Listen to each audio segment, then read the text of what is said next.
Hi class, welcome to session 15. Today what we're going to talk about is how to follow up with your application process. Now, at this point I do want to say congratulations because you finally finished the grueling application process. You finally gathered all your materials, you finally sent it off, and now you're just waiting to hear back and get the letter with your name on it from the different colleges that you applied to. Now, on one hand, you probably feel very relaxed and relieved now that such a big accomplishment has been done. But on the flip side, I do need to remind you that there's still a lot of work that needs to be done. Okay? The hard part has just started. Actually, sending the application part was the easy side. But this may also be a very stressful time for you only because now you're eagerly anticipating the letters. But in the meantime, what is the most productive way you can use your time? Because you really want to be proactive and you want to continue efficiently using your time. Okay? There's so much that's ahead of you. Now this is the time to really work on it. So what I want to walk you through is the different follow-ups for each of the months and what you should be doing around that time. And again, I'm just going to give you a generalization of what you should consider. Of course, everything needs to be individualized for your specific needs, but I'm just going to basically go over the different materials and the different information that you definitely should cover during the months after you submit your application. Now, the first thing that I want you to do is that you probably want to spend a lot more time on doing different research at the schools that you apply to. That way, you can make a much more informed decision by the time all your letters arrive. Because basically, you want to weigh out all the options, correct? So you don't want to make a hasty decision and just apply to any college just because you got accepted. You really want to wait for all the letters that that you're expecting from, especially from the top colleges that you apply to. Now, let's go ahead and begin, and let me ask you.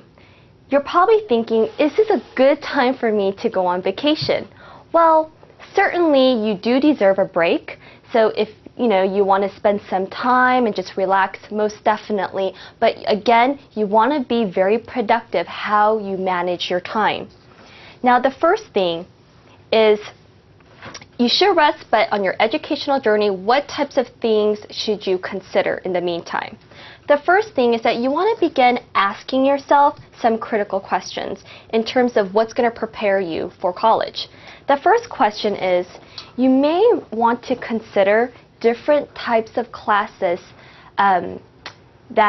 different classes that you may want to take before you start college that you may get credit for. So for example, if you're considering going to a four-year college, are there any classes that you can take in the meantime during the summer, okay, before you actually enroll so that you can get additional credit? Now that's really good advice for some of you who are in the biology chemistry major. And if you know that's what you want to major at the four-year college, perhaps you can take certain classes now so that it'll eliminate other classes that you have to take in the future. But again, you want to consult with all your counselors at the four-year college just to make sure that you're going to receive credit. But I see many high school students doing that only because their plans is to graduate early than expected. The next thing is you may really want to consider any outside classroom activities. And again, we talk about this, which is extracurricular activities, okay? Any sort of community service.